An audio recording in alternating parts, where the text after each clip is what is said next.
Hasbro is reissuing Transformers Power of the Primes Predaking. If I didn't own it already, would I buy it today? Let's take a look. Hi everybody, it's your friend Vash, aka Triqqerhappy77 on Instagram. I guess we have to ask ourselves, what exactly is a Predaking? Predaking is the combined form of the 5 Decepticon Predacons: Dive Bomb the Eagle, Rampage the Tiger, Tantrum the Buffalo, Headstrong the Rhino, and their leader, Razorclaw the Lion. I remember back when I was a kid seeing commercials for the Predacons, everybody thought they were the Decepticons' answer to the Dinobots, but the Autobots pulled the old switcheroo and came back with Skylings. Skylings kept Predaking on the ropes every time. Each Predacon, of course, transforms into individual robots and then combine into Predaking. But don't get it twisted, the Predacons are no joke. There was an episode when Galvatron was sending the Predacons to bring Scourge back to him. Cyclonus stepped in and said, no, let me and the Sweeps go get him.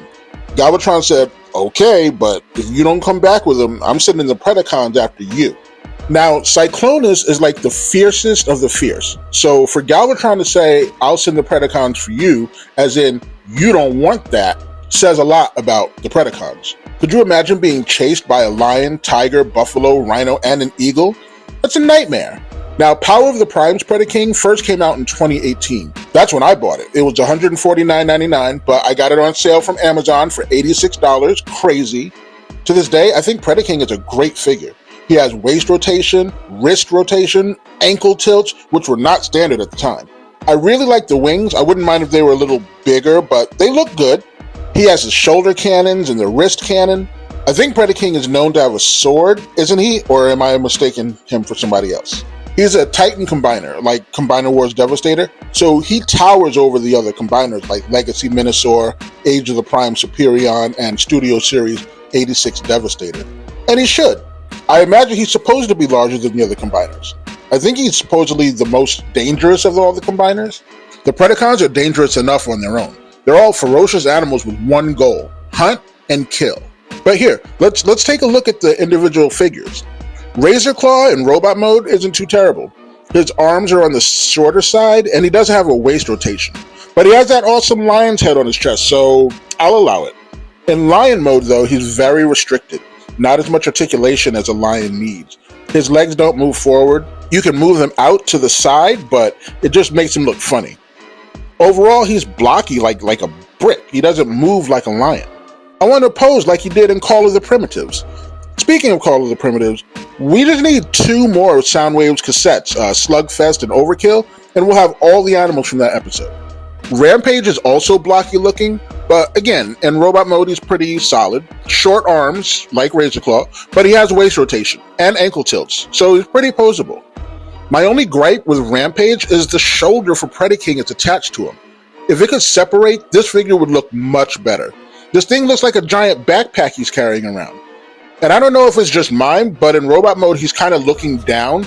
His head turns left or right, but it doesn't look up or down. So it's like he's constantly looking at, like, the floor. His tiger mode, I get it. During Power of the Primes, Hasbro was designing the figures to be updated versions of the toys of the 80s. So they seem to have kept, like, a lot of the G1 toy aesthetic here. So I have to take that into consideration as I look at the Predacons. Now, based on some of the things that the Hasbro design team has mentioned during their interviews, it seems we'll be getting a new set of Predacons in the next couple of years. I believe one of them said, or had mentioned possibly adding a 6th Predacon to help form Predaking in lieu of a full skeleton. It's just me, but I'll take a skeleton over a 6th member any day. But a designer's got to do what a designer's got to do. I'm breezy. Either way, with how they're designing Transformers lately to be more cartoon accurate, I'm hoping the new Predacons will have more articulation in their animal alt modes. I'm really hoping. Because the articulation just isn't there. I don't know. I just think if it's gonna be an animal, like a fierce, ferocious animal, they should be able to play the role. He just has blocky, unmovable back legs, and the front legs don't bend forward. It's a mess. Okay, why do Headstrong and Tantrum remind me of Bebop and Rocksteady? I know, Bebop was a warthog, not a buffalo. But these two are the same exact figure with different heads and different detailing on the arms and legs. Again, in robot mode, no real complaints. Their heads do a side swivel, no up or down, but I'll live. But this giant Predaking leg on their backs is the worst. They have a waist rotation, But when you rotate the waist, you get this. And this. Just terrible. I'm all for long legs on Predaking, but the body part shouldn't be attached to the figures. Let's get that skeleton frame going, am I right? The leg piece does kind of work in animal mode because Headstrong and Tantrum are beefier animals, but again, the animal modes are like bricks. Their front legs don't move either.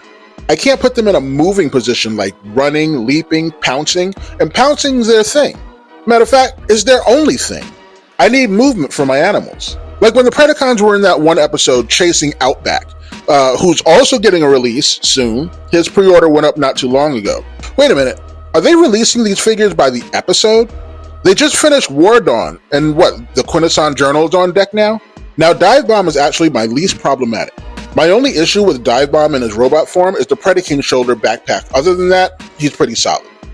In Eagle mode, the only thing I change is the robot head, since it's in the eagle's mouth. I mean, I don't know, it's a beak, but I guess inside the beak is the mouth, right? So, I'd like if there was a flap or something to cover the face inside the mouth, because whenever he's flying around going, caw, caw, it's like you see this robot head looking after you, and he's like, please kill me. But overall, besides a lack of articulation in animal mode, the Predacons aren't terrible.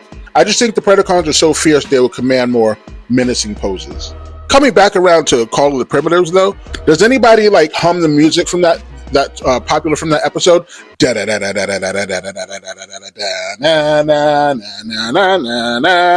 That's probably my favorite song in all of Transformers. But who doesn't love Call of the Primitives? Seeing all the Transformer animals lined up, Commander Modesty leading the animals. So as far as this reissue goes, if I didn't already have Predaking, this would be a add to cart. However, knowing that a new one is coming out, it kind of reminds me of how they did Legacy Soundwave, and then as soon as that dropped, they did the announcement for Studio Series Soundwave. They also did the same thing with Sunstreaker. They put Earthrise Sunstreaker up for pre-order, and I feel as soon as he drops, they'll announce the Studio Series 86 Sunstreaker. So this might be the same thing, which means we could have a new Predaking in the next 2 to 3 years. And with this one coming out in a year, that means you could have a new Predaking within 1 or 2 years after that. I should get my time machine and go back in time to see what would happen if I didn't already have Predaking. Would I buy this reissue? I mean, I do like the figure. I like the Predacons. I mean, you know, like most of the other combiners, the Predacons were featured more as a team than individuals, so we didn't get much from their personalities. There was an episode where Razorclaw teamed up with Springer to fight some nightmares, and in my favorite episode, Call of the Primitives, the Predacons were trying to merge into Predaking, and Razorclaw was like, where's that miserable Headstrong? And Headstrong was like, I'll get there when I'm good and ready. And then later on in the episode, he was like, you Grimlock know nothing. So, I mean, they had a little bit of personality. I enjoy the Predacons. I enjoy Predaking, and I think I would buy this, even though I know in a year or two we're going to get a new one. Okay, now, is there anyone who doesn't have Power of the Primes Predaking and plans to get the reissue?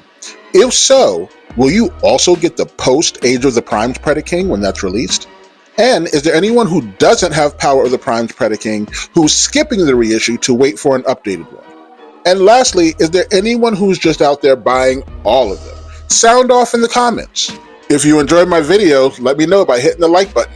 And don't forget to subscribe to see more of my G1 related Transformers videos. I'll be skipping the reissue and purchasing the new one. But until that new Predaking goes up for pre-order, I'll see you on Cybertron.